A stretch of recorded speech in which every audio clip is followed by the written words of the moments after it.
हे सर्व पॅरामीटर्स नेहमी हे युनिट चेक करत असताना प्रत्येक आपल्याला 50 मिनिटाला अपडेट देतो।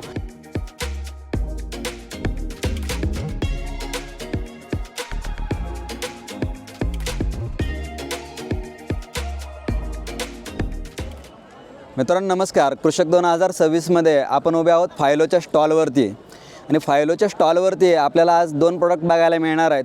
आपल्याला एक फायलोचं कैरो नावाचं डिव्हाइस आहे जे आज आपण आता समजून घेणार आहे। आज AI टेक्नॉलॉजी प्रत्येकजण आपण बोलतोय तर ही आहे एक्झॅक्टली AI टेक्नॉलॉजी आणि त्याचं मायक्रो वेदर स्टेशन। जे मायक्रो वेदर स्टेशन आहे म्हणजे काय तर वातावरणातील सर्व जे काही पॅरामीटर्स आहेत, air pressure, air temperature, air humidity, पडणारा पाऊस, वाऱ्याचा वेग, वाऱ्याची दिशा, यानंतर सनलाईट इंटेन्सिटी, पान किती वेळ ओलं आहे, हे सर्व पॅरामीटर्स नेहमी हे युनिट चेक करत असताना प्रत्येक आपल्याला 50 मिनिटाला अपडेट देतो। आणि ह्या सगळ्या पॅरामीटर्सवरून आपल्या या पिकावरती कोणता रोग येणार आहे, आपल्या या पिकावरती कोणती कीड येणार आहे, हे पीक कीड येण्याच्या अगोदर आपल्याला कमीत कमी 4 ते 5 दिवस अलर्ट याचा मिळत असतो। त्याच्यामुळे आपण त्याला वेल प्रिपेअर्ड असतो। दुसरी गोष्ट फक्त कीड कुठली आणि रोग कोणता येणार आहे एवढंच न सांगता या रोगाला आणि किडीला आपण कोणतं औषध दिलं पाहिजे याच्या देखील आपल्याला शिफारसी सांगितलेल्या असतात, मोलेक्यूल सांगितलेल्या असतात। तिसरी गोष्ट ज्याच्यामध्ये सर्वात मोठी चुका शेतकरी करत असतात ती म्हणजे दिवसातली कोणती वेळ फवारण्यासाठी सर्वोत्तम आहे।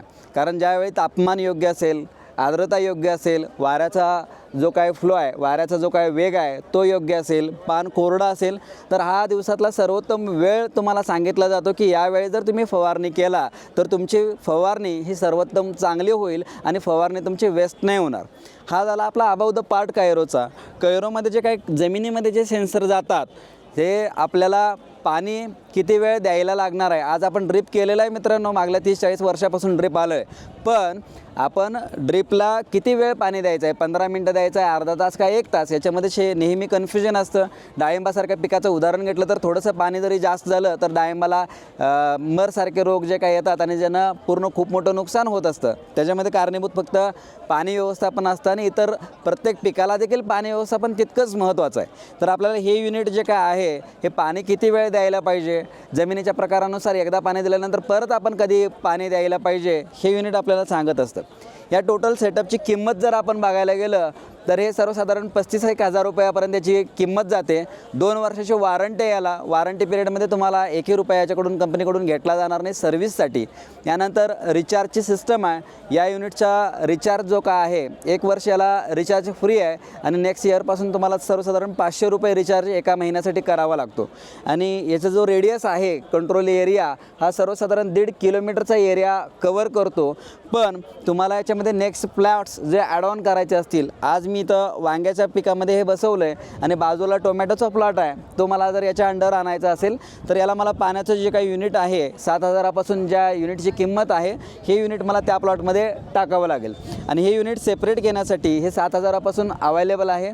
याला देखील तुम्हाला वॉरंटी 2 वर्षाची आहे सेपरेट युनिटला आणि 6 महिने याला रिचार्ज फ्री आहे। 6 महिन्यानंतर तुम्हाला मात्र 165 रुपये प्रति महिना यासाठी आपल्याला रिचार्ज करावा लागतो। कारण हा सर्व डेटा तुम्हाला अत्यंत सोप्या भाषेमध्ये मोबाईलवरती पुरवला जातो आणि यासाठी आपल्याला इंटरनेटचे चार्जेस द्यावे लागतात। इलेक्ट्रॉनिक सिम कार्ड याच्यामध्ये असतं, जेणेकरून कोणत्याही कंपनीचं नेटवर्क तुमच्या एरियामध्ये जर असेल तर त्या नेटवर्क ते घेतं आणि तुमचा डेटा जो आहे तुम्ही कुठेही असाल तर त्या ठिकाणी मोबाईलवरती तुम्हाला तो डेटा अवेलेबल होतो।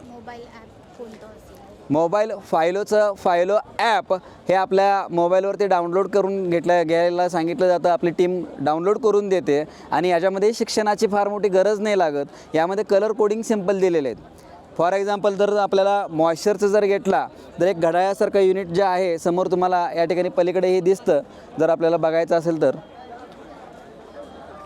तर या ठिकाणी बघू शकता की मॉइश्चर सेन्सर नंबर 1 आणि मॉइश्चर सेन्सर नंबर 2 जे 2 लेवलचे मॉइश्चर सेन्सर या ठिकाणी आहेत। तर हिरवा कलर याचा अर्थ मुळांच्यामध्ये भरपूर पाणी आहे, आपल्याला पाणी द्यायची गरज नाही। पिवळा म्हणजे अलर्ट, जसं आपण ट्रॅफिकच्या ह्याच्यावरती राहतो आणि आपल्याला सिग्नल असतात त्याच पद्धतीने आहेत। पिवळा म्हणजे अलर्ट, की आपल्याला या ठिकाणी पाणी द्यायची गरज आहे आणि काही कारणास्तव पाणी द्यायचं आहे पण मी देऊ शकलो नाही तर हा अलर्ट पिवळ्यामधून रेडमध्ये जातो। याचा अर्थ डेंजर आहे, आपल्या पिकाला लवकरात लवकर आपल्याला पाणी द्यायची गरज आहे। हे आपल्याला पाण्याचं या पद्धतीनं सांगितलेलं आहे। याचबरोबर प्रत्येक आठवड्याला आपल्याला NPK सेकंडरी मायक्रोन्यूट्रिएंट्स कोणती खतं आपल्याला पिकाच्या वाढीच्या अवस्थेनुसार गरजेचे आहेत ते खतांचंही मार्गदर्शन तुम्हाला याच्यामध्ये कंप्लीट करून दिलं जातं। रोगांचं पर्सेंटेज आपल्याला सांगितलं जातं, कोणता रोग आपल्या प्लॉटवरती आहे यायची शक्यता आहे, कोणती कीड यायची शक्यता आहे आणि त्यांची टक्केवारी कोणती आहे।